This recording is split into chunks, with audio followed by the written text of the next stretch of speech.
From Wani here, and I'm here with Alex Hofmann from Fallujah. Alex, how you going, man? I'm good, man. It's great. It's 2 o'clock on a Friday afternoon, and I have zero plans, so it's great. Fallujah is finally coming out to Australia, and you guys are coming out with none other than Killswitch Engage. I guess I want to get a feeling of how this tour came about, and how excited you guys are to finally be making it to the land down under. I mean, it started similarly to pretty much any other tour offer, where it's an email that I get, and then I say yes or no. It's pretty cool though, and that offer is something this substantial. Because we've been trying to come down to Australia for probably about a year, maybe 2. Yep. And all the other offers we had, while they were pretty good. I mean, the first time a band comes to Australia, they kind of all get the same standard offer for how it's going to go. Yep. And while we had something kind of in the works already, when this offer came in, we really couldn't say no. I mean, in every respect, whether it was exposure, how much of the country we'd be covering, yep, timing, finances, everything. It was just like, wow, this is an amazing opportunity. So yeah, we said yes, and then we have an American tour that actually is happening right as the Australian tour is happening, that we have to drop off of for about 10 days to go over and then come home from the Australian run and then jump back onto. Yeah. So it's a logistical nightmare, but it's going to be fun. And I'm really excited to go to Australia. I've wanted to go there with the band for a very long time. Yeah, and I guess that sort of leads into something that I was going to follow up with. Like, I always seem to see a lot of people commenting on your social media accounts, requesting you guys to tour Australia, and as you've sort of alluded to, it was something that you've been working on but hadn't just made it there. But yeah, it seems like this tour was more of an opportunity that presented itself, which you jumped on at the first chance you got. So yeah, of course. I mean, you have to realize that we dedicated a lot of 2016 to kind of investing in new fans. We did the festival run. Yep. We did the what else we did? The festival run. We did Devin Townsend, BT Bam, yep, and then we did Never Say Die in Europe. And pretty much all of those tours are tours that are outside of our comfort zone. They're outside of the typical Fallujah fan base. Yep. So we've really been trying to invest in a lot of new fans, and I think this Killswitch tour is kind of an extension of that. Yeah. Where maybe Killswitch Engage is not the most ideal band genre-wise that Fallujah could be going out with, but they're going to be awesome shows, and I'm pretty sure that Fallujah fans are going to show up regardless of who we're on tour with.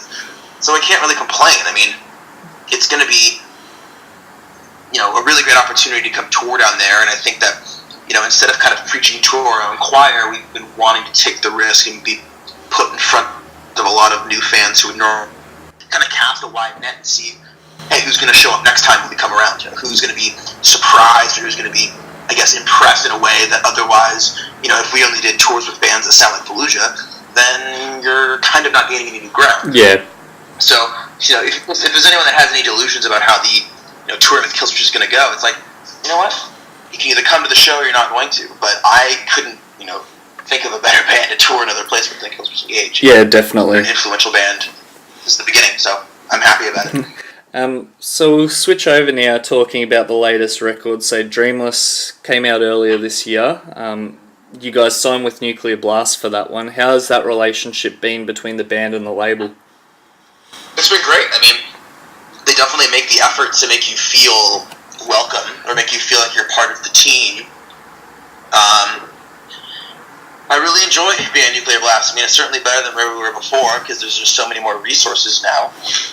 Yeah. The team is. I've been the most familiar with the UK team and the American team.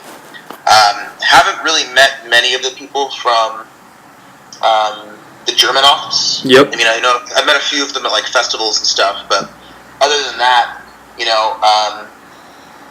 meeting Claire and Laura and Mike Azinas and all those guys, or Mark Palmer at the UK office, yep, or Gerardo and Monty Connor, who are in the States. That whole team. They're very social people, and they're very they put an emphasis on making sure like it's a very social experience for you, and not just like, oh, here's your money, show up whenever. Yeah. You know, they feel like you're part of a community, which, you know, I really enjoy. Yeah. No. We'll keep talking about Dreamless now, but what is it about this sort of, I guess, material and subject matter that gets you as a band? And I know you do a lot of the writing as well, so in particular you as a writer, so motivated to produce music that is technically amazing but still so very in your face. I don't know. That's kind of a hard question. It's more so a matter of just writing good songs. You know, the technical aspect, or, you know, what you're trying to achieve kind of comes later. Yep. It's kind of an afterthought. It's more so like, what does the song need? I mean, I think, you know, we've done 3 records now, so we kind of know how we function. And at a certain point, you know, we focus more on, on more, you know, writing good songs. And, you know, the music needs to be energetic in a certain way. You know, the music needs to be melodic in a certain way. It needs to be atmospheric. It needs to have dynamics. It needs to have all of these things. And as far as, like, you know, what drives us to write that way, it's kind of a hard question, because we just write the way we do. Yeah. The songs come the way they do. But at a certain point, you know, you always want to push your own envelopes. You know, are the songs going to be heavier on the next record? Are they going to be more atmospheric? Are they going to be more, I guess, familiar structures, you know, more pop structures? It's every record is different. But I'm not really sure what motivates us to write the music that we do. I mean, I think creating emotions is a big part of what we try to aim for, and then creating a vibe, and, you know, like kind of creating a shape also as well. You know, songs need to take their own shape, almost kind of like if it has its own like 3D figure to itself. Yeah. You know, how does the song look, and how does the song feel, and what emotions does it bring up is more so the aim than a number of other things. Yeah, no, that's cool. And if that's the way you guys go at it, then that's perfectly fine, because it seems to be working so well for you. So, I guess, like, just sticking with the album, going into the like the sound, the overall sound, the instrumental sections between your songs clearly showcase, I guess, the band's ability to build up a lot of tension and then break out in a sort of a full sway. I personally feel like a lot of credit for that goes to Andrew on the drums with his lightning quick double bass runs and all of that sort of stuff that fits in with the fast riffs where necessary, but yet he leisurely grooves and trots along to the clean sections. Like, when you're writing your songs, is it something that you keep in mind, like having him to do those sorts of things, or is it just, as you said, just go with the flow and sort of come up with music that just sounds great? I mean, we definitely take the harness in writing the skeletons for him. I mean, Andrew's got his own style, and Andrew's going to do what he's going to do. But as far as, like, you know, things we have in mind for specific parts, Andrew's ultimately going to be the one playing them, so he's going to add his own flavor. But, you know, the drums are some of the most important parts in the composing of sections. So we kind of, like, give him a skeleton that Andrew builds upon.